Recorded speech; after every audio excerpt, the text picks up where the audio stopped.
Morning, everyone. Thank you for joining our Chan class here at Way Mountain Temple. We are doing the Chan class for the Western, for the USA timetable. How's everyone today? Anyone has any questions, comments?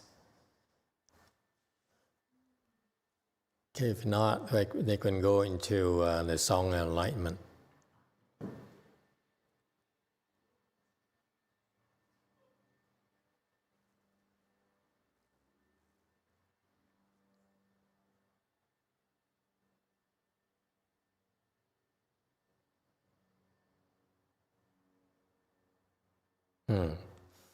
Okay, this is again for background information. Song Enlightenment is a work of Great Master Yongjia, who is supposedly the seventh patriarch. The sixth patriarch is a very famous Chinese monk, very famous Chinese patriarch. I feel he's definitely a Buddha. Well, just my personal opinion. And he trained a lot of eminent Chan masters. And he's the one who really elaborated extensively on the certain teaching Dharma in Chinese Chan. Okay, so he's the first one who explained it extensively. And he trained a lot of good Chan masters, and below him, for the next generation, there were recognized 4 patriarchs, because he's so talented, his Dharma is so profound, that they needed 4 different people to be able to understand the Dharma, his Dharma. Okay, he's a rarity. And Master Yongjia is one of them. So Yongjia became enlightened, and then he came to the 6th patriarch to get certification. That is the case. When you enlighten, the rule for enlightened people is you don't claim that you're enlightened. You never claim you're enlightened. Okay? Those who claim they're enlightened are not really enlightened. Okay, because after you become enlightened, before you're enlightened, enlightenment is such a big deal to you. No? That's why you're here. I say, I'm here because I want to become enlightened. But after you become enlightened, you just, is that all? and you say, I don't understand why people are so impressed with enlightenment. There's nothing to it. That's why they're too embarrassed to talk about it. It's my personal version. Okay. But the official version is that enlightenment, after you become enlightened, it's no longer a big deal like before you became enlightened. And therefore, you don't even bother talking about it. I don't know if that makes sense to you. Before you enlightenment seems to be such a cool thing, fantastic thing. Once you become enlightened, you say, I'm no longer attached to enlightenment. Once you have it, what's the big deal? You see? So that's why truly enlightened people never talked about it, never really tell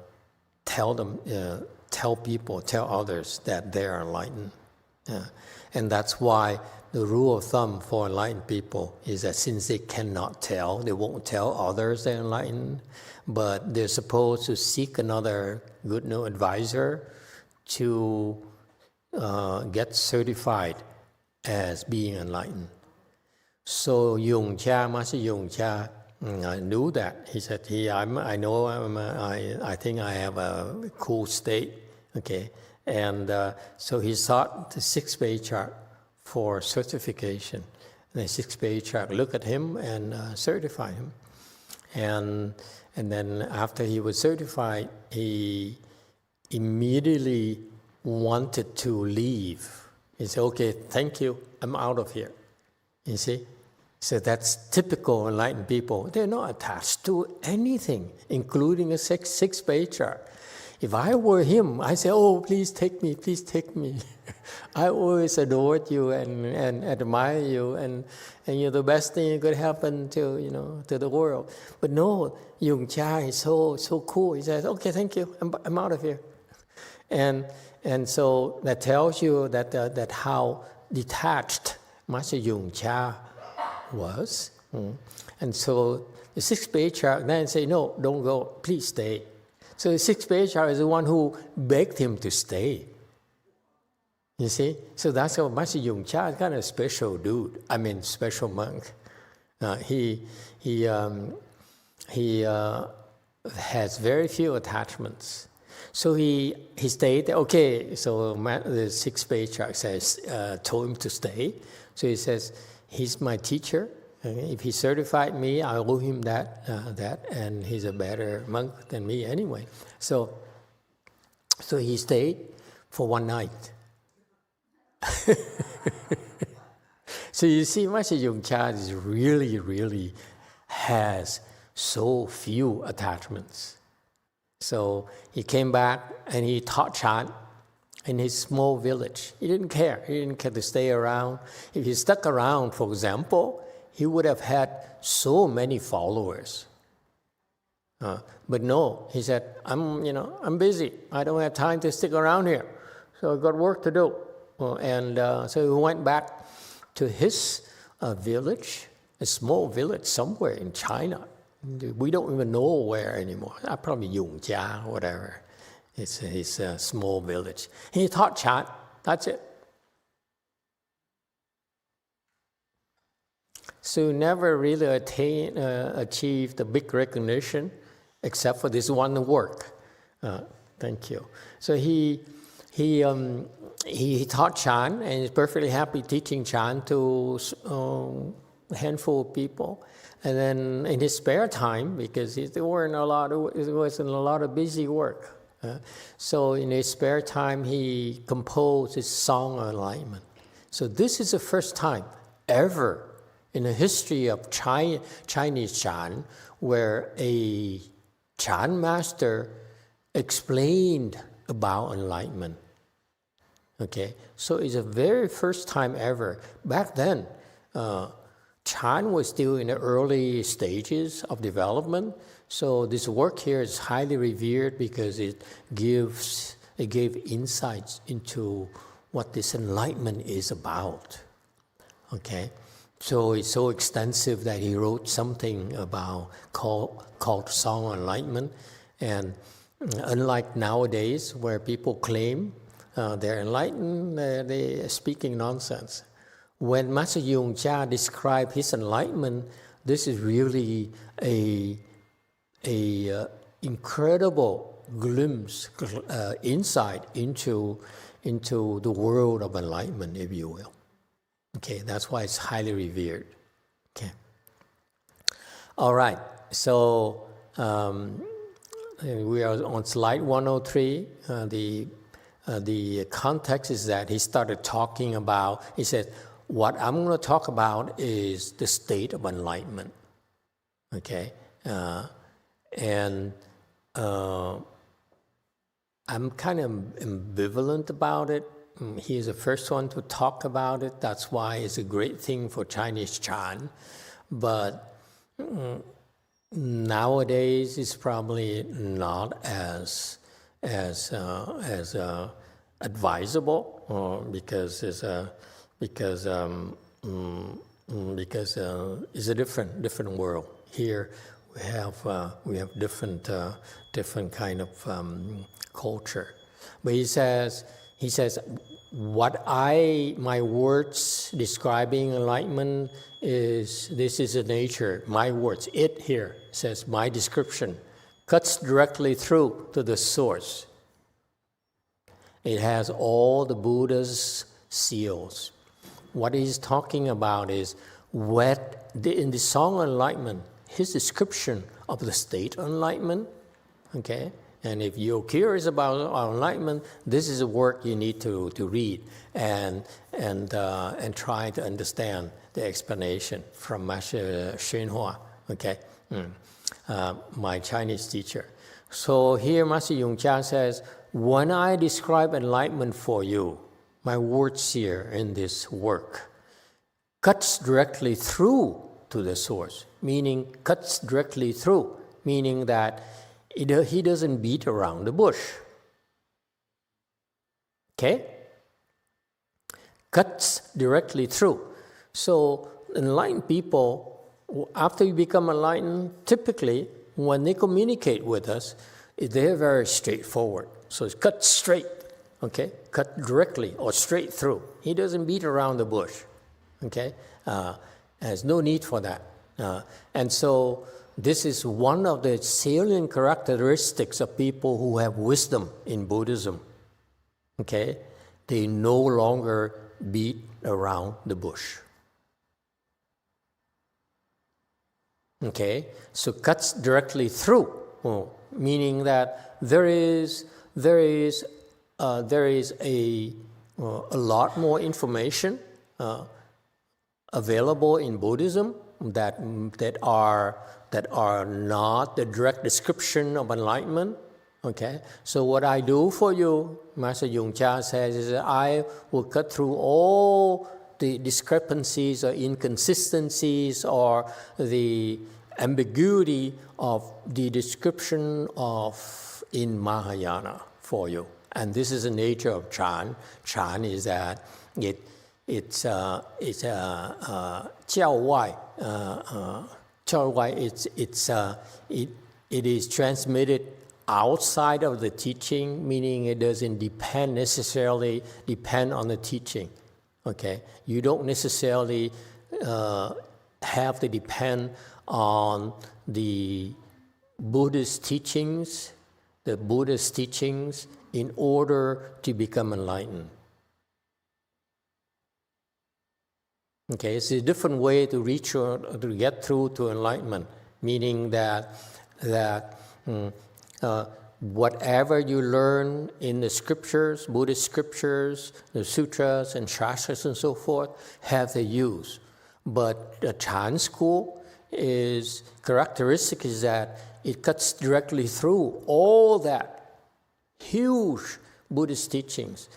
And that's why it saves time.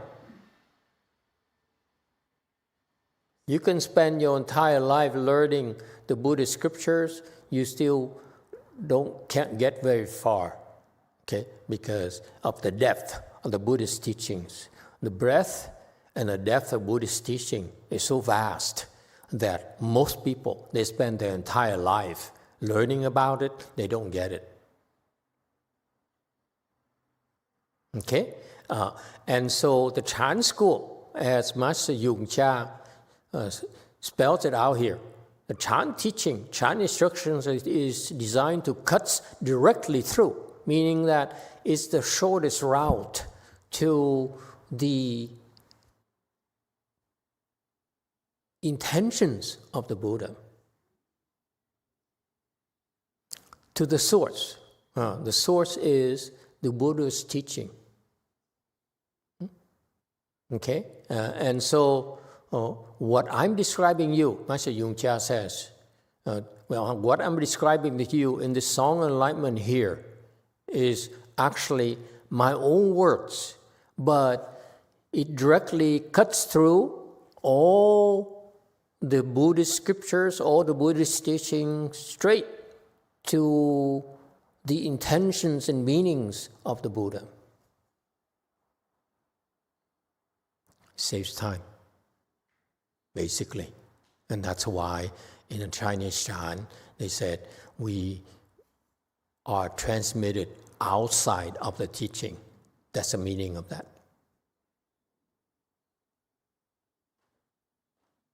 Okay? It is sealed by all Buddhas, meaning that, what does it mean, sealed by all Buddhas? It means that seal of certification. When you talk about seal, it's a seal of approval, a seal of authenticity. Okay, so my teaching here has been validated has been authenticated by the Buddhas themselves.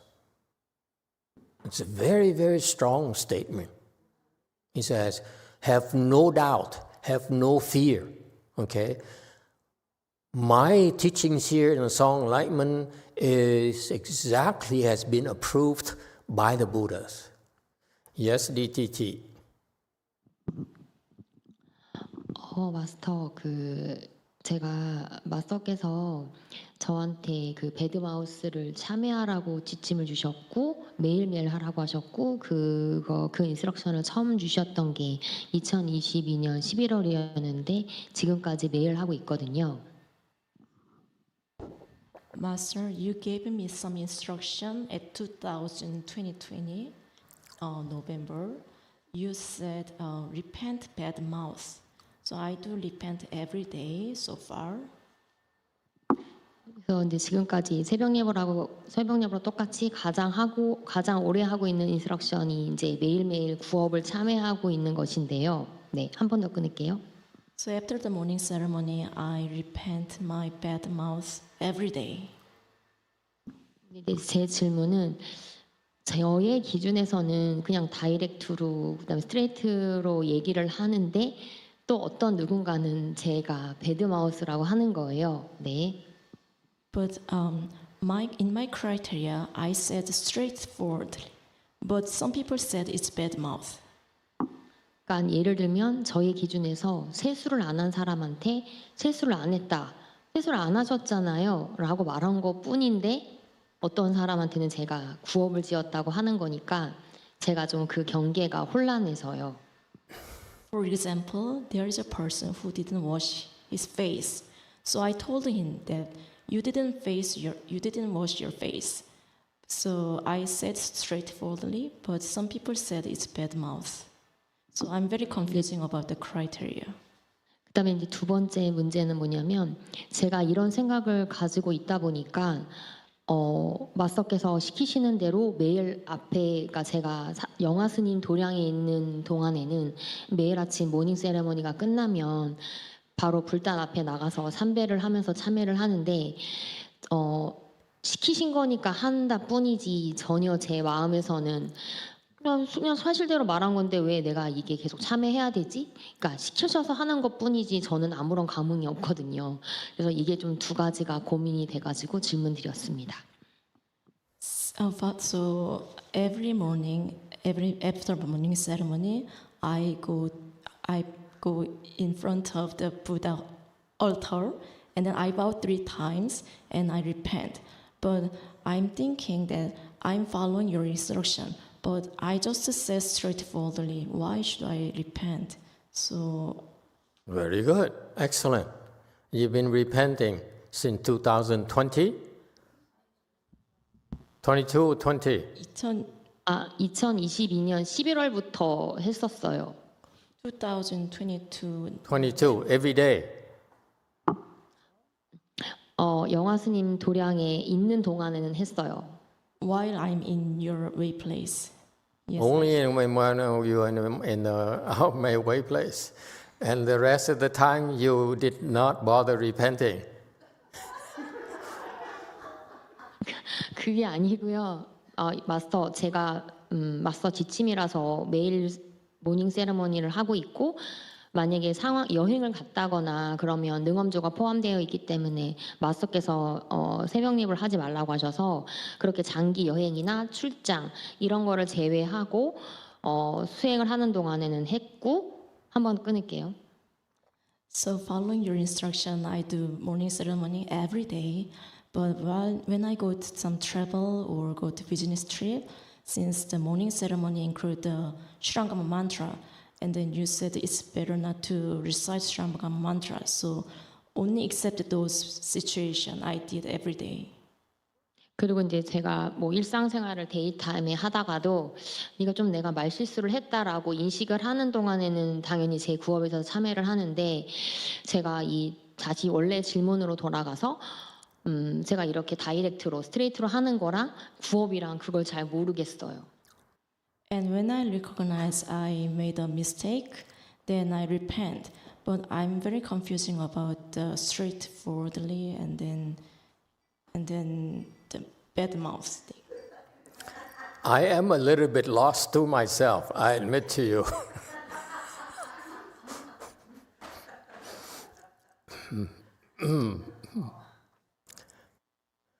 Honey,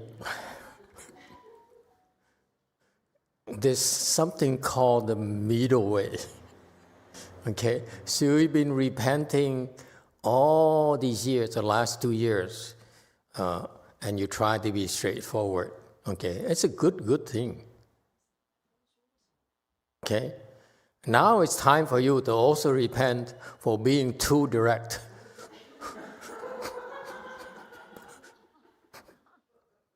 I'm sorry, I'm trying to keep a straight face. Okay? Can you add that to your daily morning routine?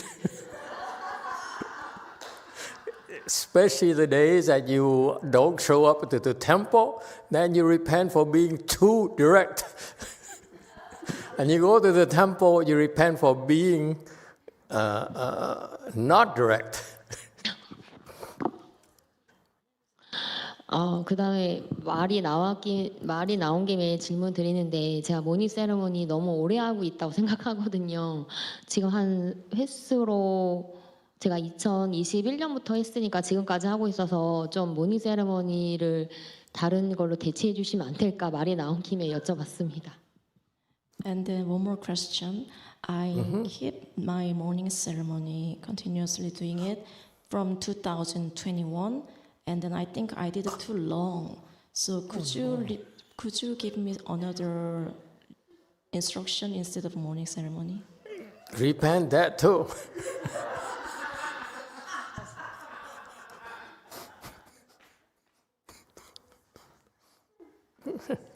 You still have questions? You're welcome. Yeah. 제가 전에 너무 모닝 세레모니를 오래 한 것 같아서요. 이건 중도가 아닌 것 같아요. I'm a lay person, but I did the morning ceremony for so long time. So I think it's not a middle way.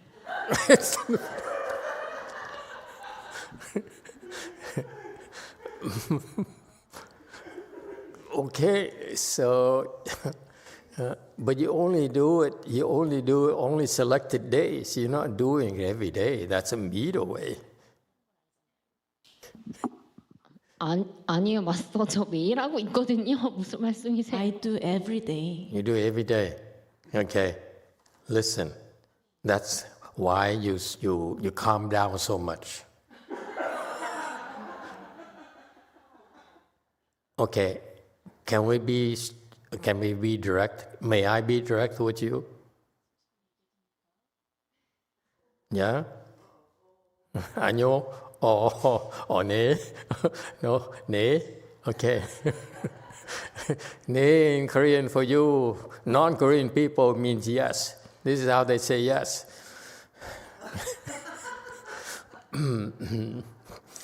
And this is what we in America say, I don't know. Okay.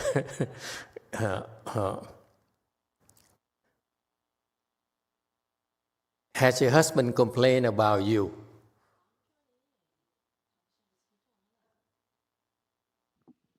그 마스터, 그 남편도 모닝 세레모니가 지침이어가지고 지금 같이 하고 있어서 그 새벽 예불에 대한 컴플레인은 없어요.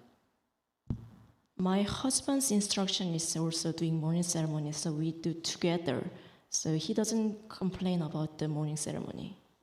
Okay, no. Does he complain about you? Did he say, like, for example, did he say that, honey, you're too direct to me? 네, 저 너무 잔인할 정도로 직접적으로 얘기한다고 너무 아프다고 불평해요. Yes, sometimes he complained that I'm too cruel, too directly.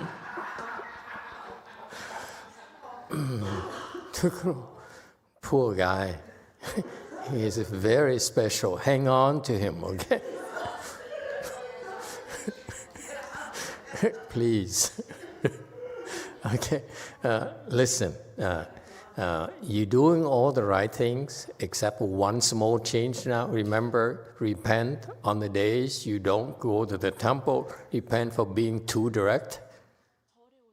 And when you go to the temple, repent for being direct. My point being that when you don't have wisdom, then you should be direct. Okay? You're not a teacher yet. That's why you best be direct. But when you have wisdom, like a teacher, then sometimes you cannot be direct. Okay? Does it make sense? That's a middle way. The middle way is that sometimes you're direct, most of the time you're direct, but sometimes you better not be direct. For example, let's assume that you're a teacher, okay? Okay, and that person who did not wash his face, suppose you're a teacher. Put yourself in the teacher's place. You sit here and you say, a person comes into the temple and he forgot to wash his face. Would you as a teacher tell him that you forgot to wash his face? No.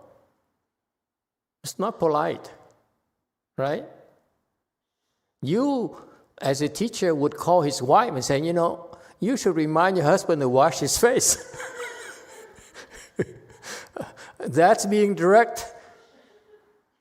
That's being indirectly direct.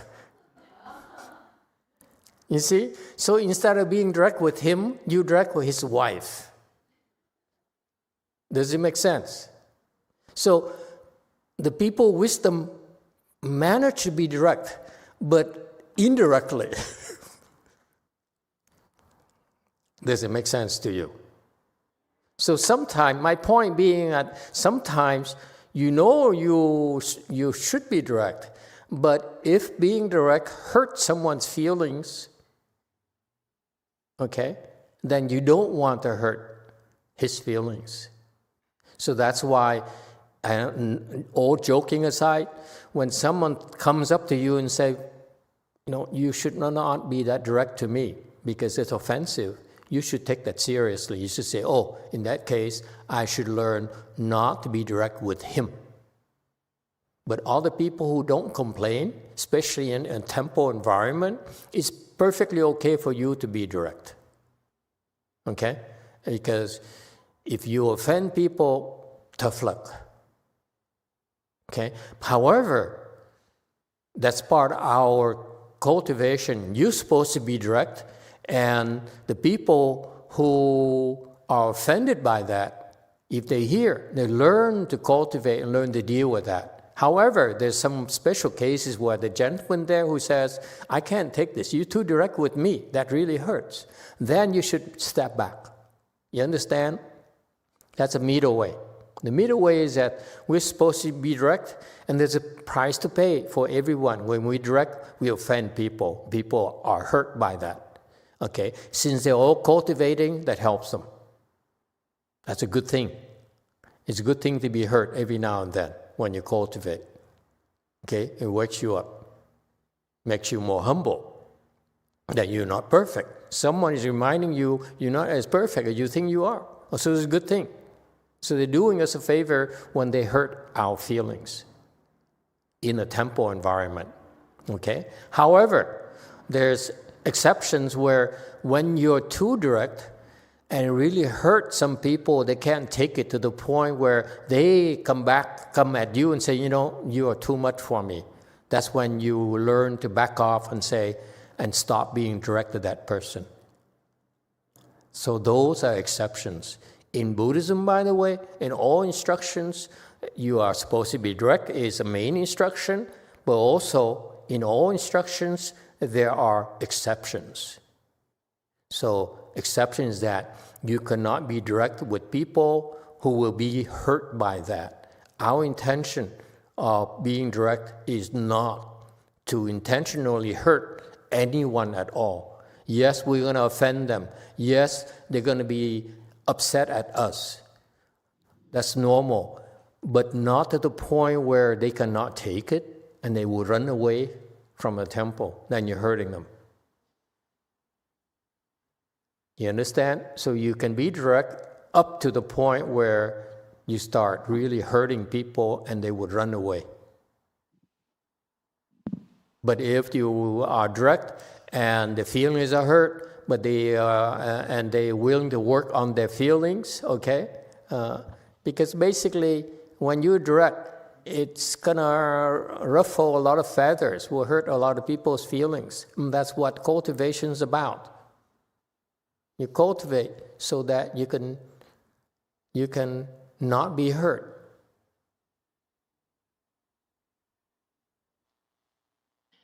맞서 제가 이 질문을 드렸던 게 생각이 났는데 제가 정말로 뭐 해치려고 하는 마음으로 기분 나쁘라고 제가 다이렉트로 얘기한 적은 정말 없고요. 네. Master, I never say something directly to harm others intentionally. 근데 이제 제가 다이렉트로 얘기를 했는데 상대방이 상처를 받았을 때 그러니까 상대방 기분이 나빴을 때 제가 상대방한테는 바로 사과를 했었거든요. When I say something directly and they feel they got offended, then I apologize them. 근데 이제 문제가 생기는 거는 제가 사과를 했음에도 상대가 이제 마음이 안 풀리는 경우가 있었고 제가 이 사람이 다이렉트로 얘기해도 되는지 안 되는지를 구별할 수가 없는 거예요. 제가 두 가지 문제가 있는 거예요.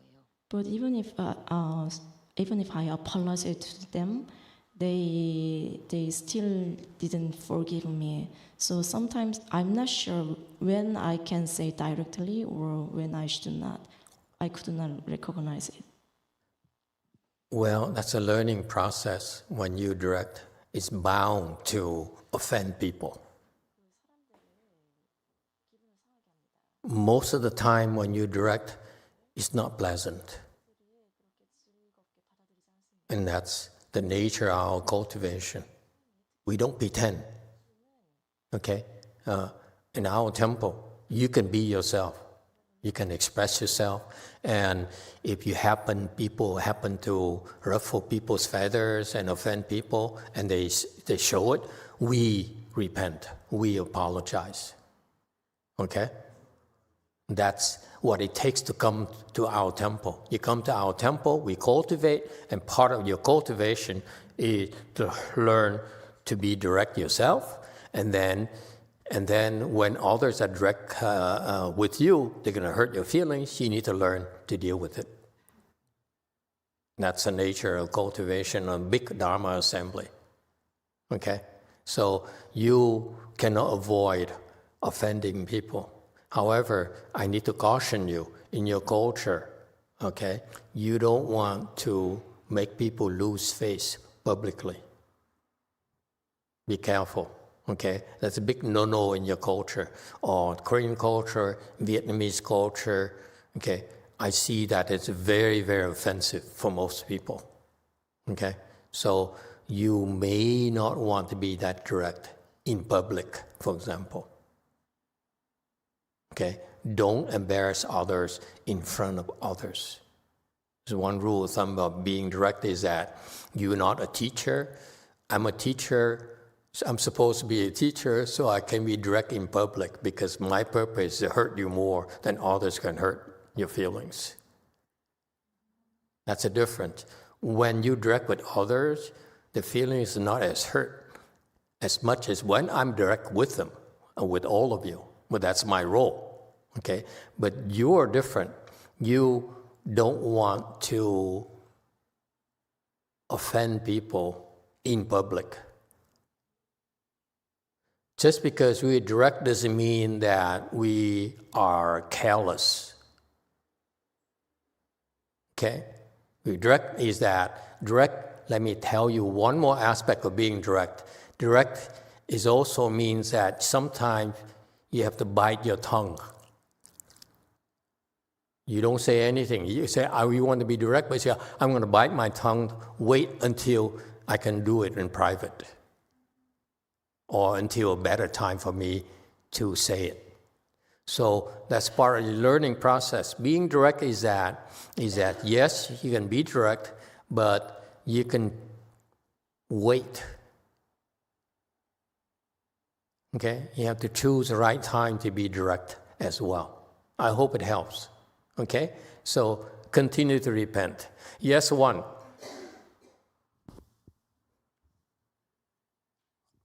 Master, I'd just like to say that a position I always go on is if you can't employ tact, just keep your opinions to yourself.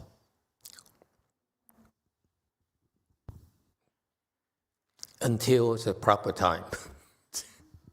It's your opinion, and maybe it seems dictatorial coming out of your mouth that you know better than this person's life, but you don't know clearly. You shouldn't say something that could be offensive or hurtful, strike a wrong chord with somebody. You don't really know. Mm-hmm.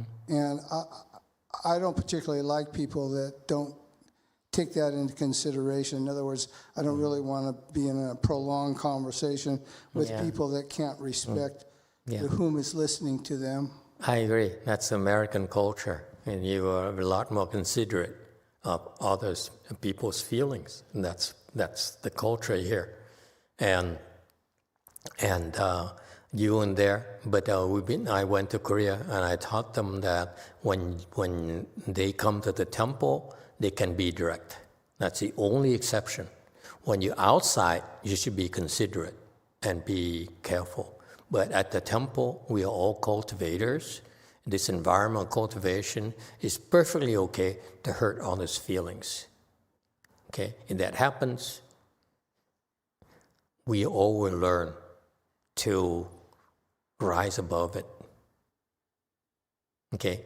So that's the only exception. But thank you for pointing it out. That's right. When you go outside, be more considerate, because people are not cultivating. They just want to live their lives, and they're not asking us to help them cultivate. So therefore, cut it out.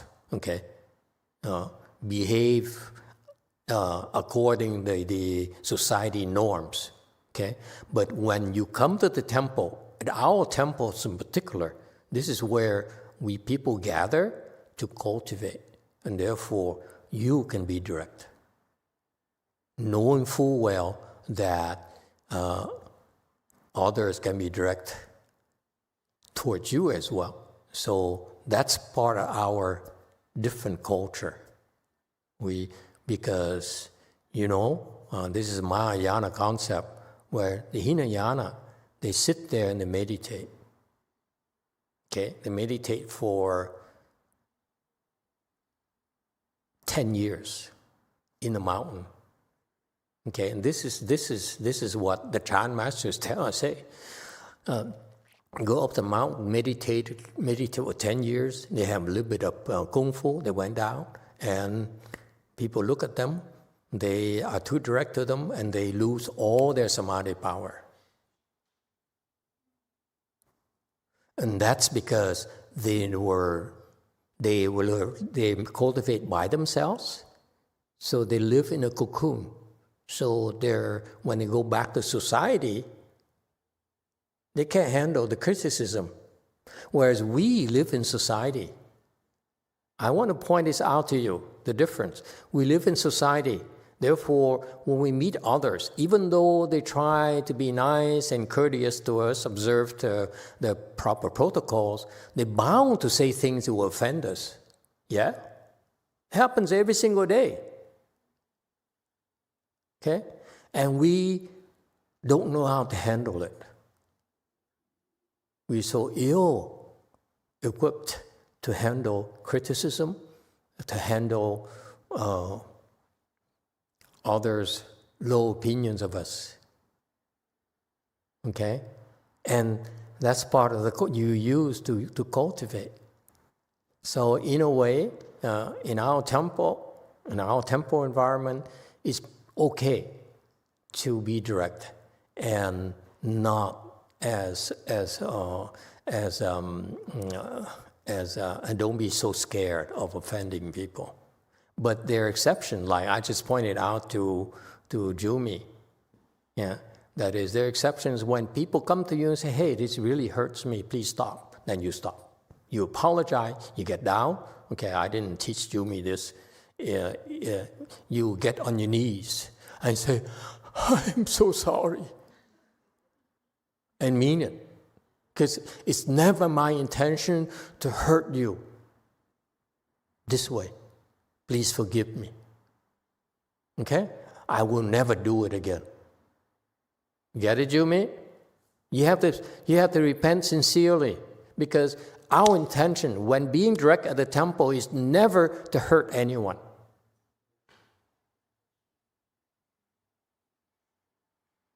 Yes, 5. I have 2 questions here. Yes. Thank you, Master.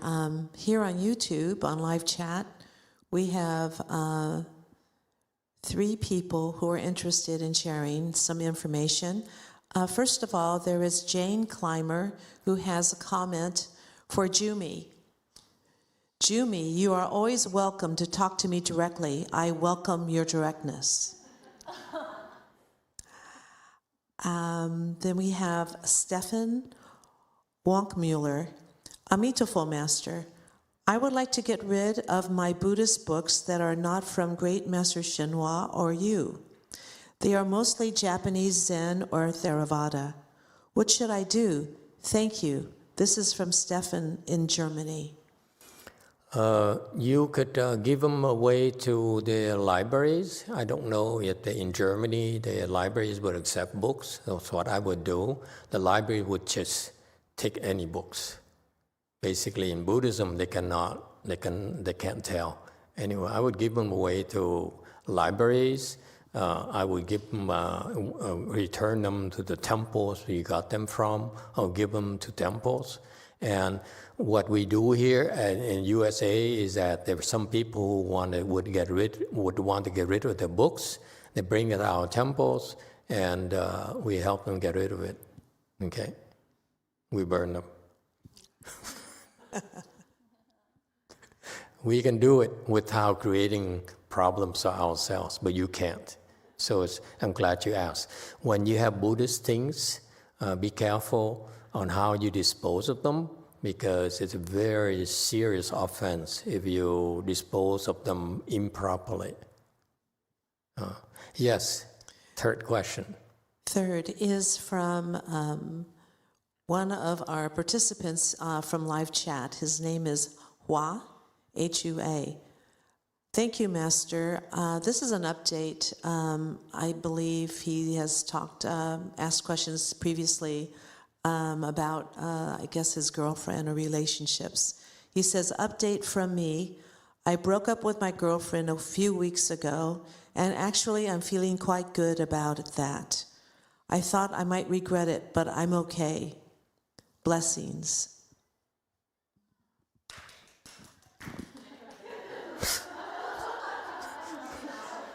We don't destroy relationships. We improve relationships. Okay, please. People will get the wrong impression. When you do Chan, by the way, Chan, the nature of the Chan training is that it will improve your relationships. Absolutely. Okay. And of course, occasionally, it may be better because it's not meant to be to break it up. But if you want to improve relationships, actually Chan is a very good way. It will help you improve relationships. How so? Anyone else? Yes, 7. Actually, I want to comment on the first question about of being direct and offending Sure. other people. Feel free. It's just my personal opinion. I feel that everything besides what we do, what we say, and the words we use can carry a certain amount of energy, and that energy can affect other people. So, and the other thing is the intention behind what we say and the words that we choose. If we are aware of the intention, sometimes we are direct, but we have to look within to see what intention we had behind those words. And the other thing that we have to be aware of is that words do carry energy, actions carry energy, so are words. So those can make an impact on others around us. So I sometimes, if we are not aware of the other people, take the neutral way, or until we know better, the other person better, so that we can approach them. So that's why sometimes they say how we say is maybe as important as what we say. But I believe that words do carry energy, and it does make an impact on the person who's receiving it, and also it's going to reflect back on the person who says it. So I think being aware of our intentions and our choice of words might diffuse, the necessity to repent on what we say behind, and cause misunderstanding. Okay. That's my just opinion. Very good. That's the common wisdom. When you mature enough, you understand that words can hurt as much as well as words can help. And on the recipient side, also, if the understanding level is that to a certain level, and understand that the person who says those things doesn't mean any harm. So there's a point where the forgiveness come in to diffuse any consequence from that event. So forgiveness on the recipient side is also huge. That to have the ability to forgive. Don't do that. Cut it out. Don't. Fooling yourself. What you just talk about, you say, this person cannot possibly mean to harm me and hurt me with the words. How do you know? You don't know that person's intentions. So stop fooling yourself. That's nonsense. No, in general though. It's no generality. You don't need to interpret people's intentions, because you don't know. So stop fooling yourself. It's not necessary.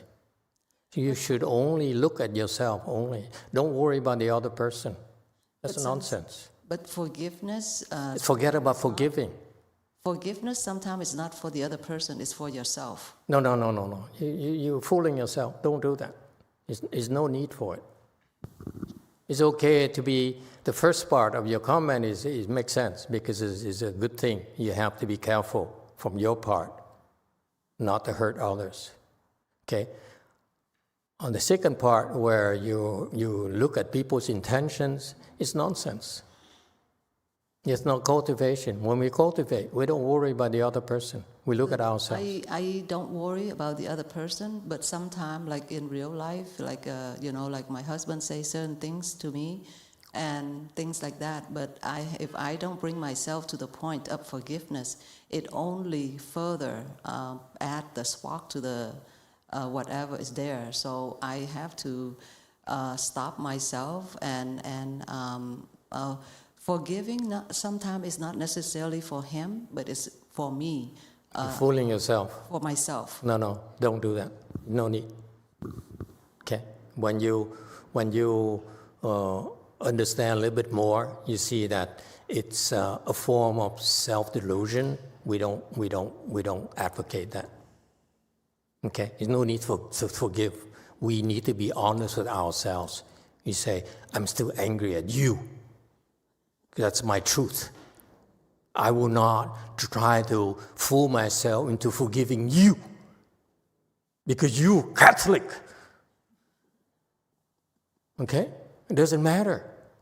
You need to be honest with yourself. You have to be direct with yourself. Don't beat around the bush. Oh, he didn't mean it. Look at his face. He's not that kind of person. No, stop fooling yourselves. No, I don't make excuses for him, but sometimes by forgiving the situation, it brings me peace. Don't forgive. You're fooling yourself again. You make excuses to fool yourself. It's unhealthy. If it's self-delusion, it's not a good thing to do, trust me. I would rather you stay angry.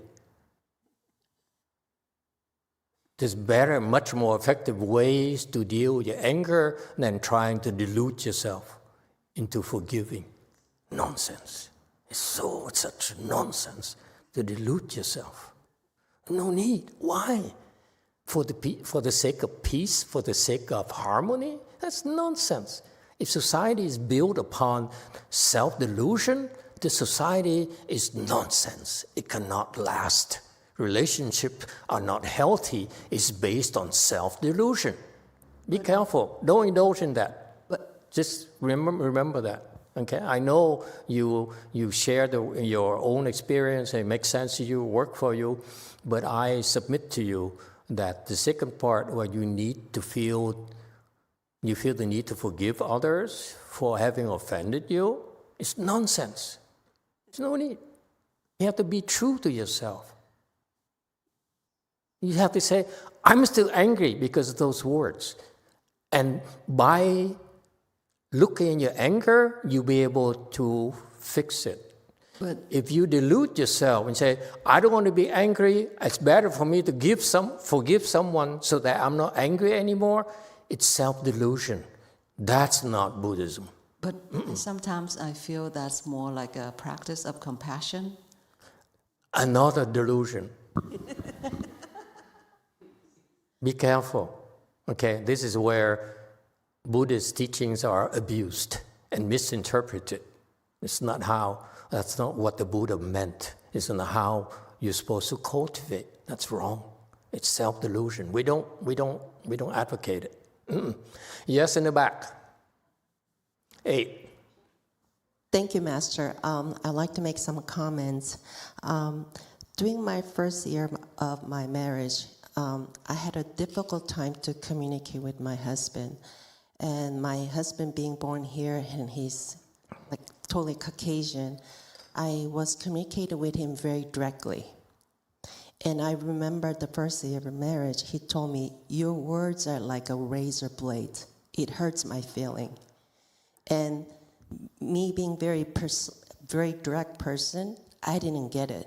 I didn't understand that I was hurting his feeling. But he kept mentioning that your words are hurting me. That's when you teach him, learn to forgive me.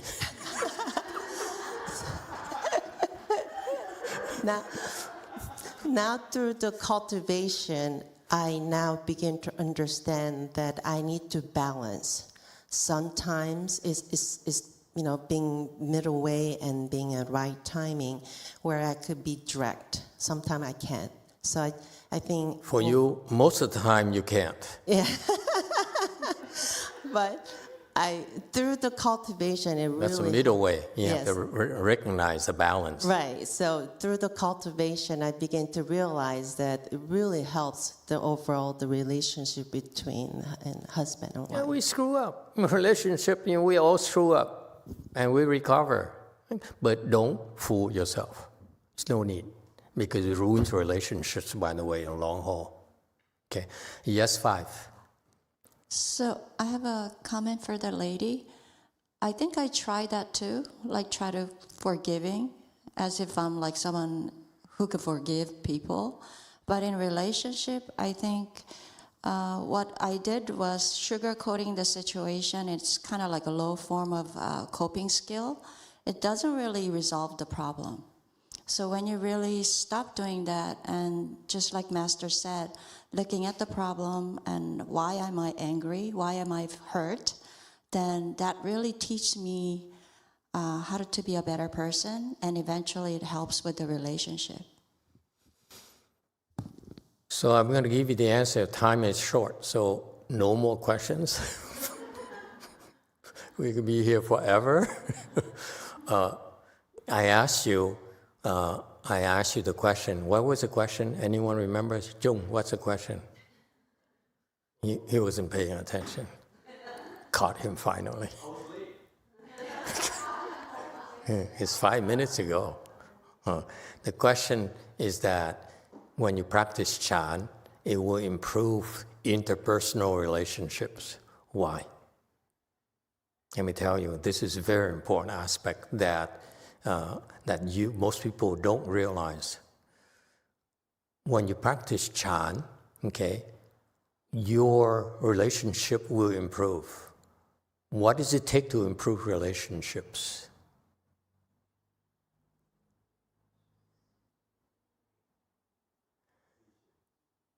patience. The patience, the Chan training, when you practice Chan, the way we train you, it will increase your patience.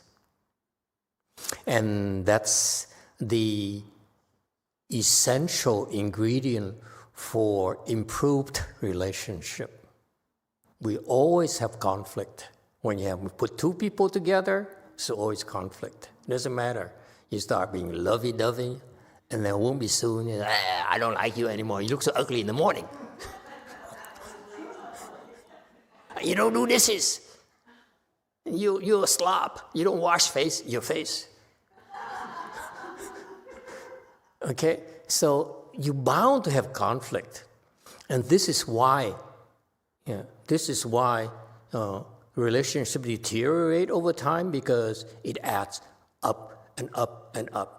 And on the other hand, some people advocate, I should forgive them for offending me. That's a form of self-delusion that also will increase the distances.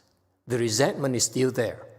You say, I should forgive, it's to my advantage to forgive. But actually, you are unhappy. It's you who have to do all the forgiving. And the guy, especially the pale-faced guy, doesn't do anything. Okay? So don't do that. The point here is that in Chan training, you are being trained to endure something that's difficult for you to endure, leg pains, back pains, and so forth. The discomfort there is not natural for you, and yet you must learn to endure it. That is a personal choice, okay? If you can endure that, it builds your patience. That's why when you're with someone else, they will do things that will offend you, okay? And you're able to, because of your daily practice of Chan meditation, your tolerance level increases and it gets higher and higher and higher. That's why you can stay a little bit longer. It's in numbers, folks. You stay longer because you can take it more. Not because you forgive, not because you love. The love doesn't last very long. We all know that. No? Jung is still single, so let him figure it out. Okay? The rest of us who have been into meaningful relationship, it's disappointing.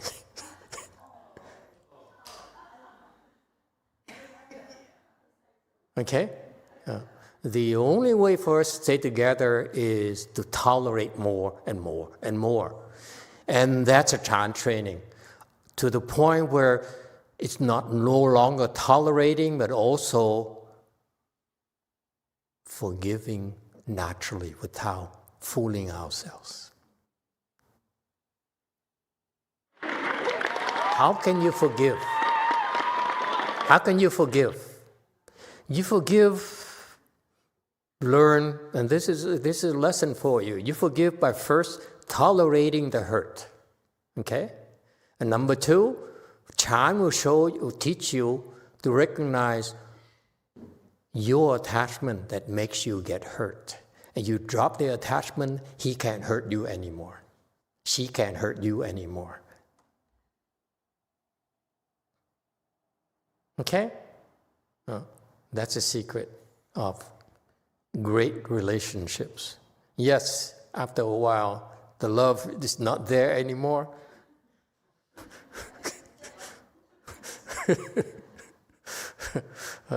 But we can tolerate it. DDT.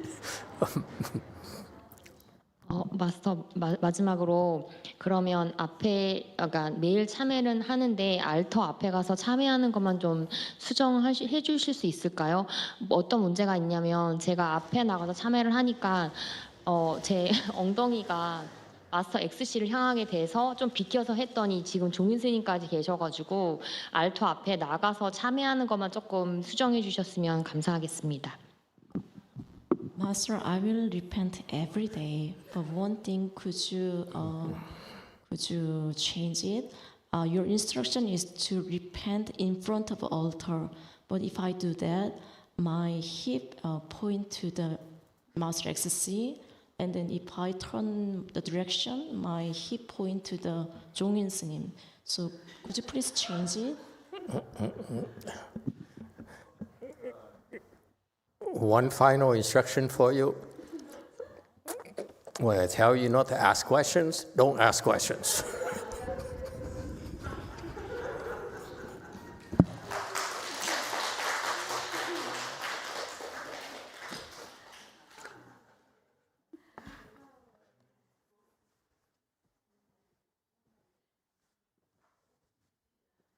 We stop here. Let's go have lunch.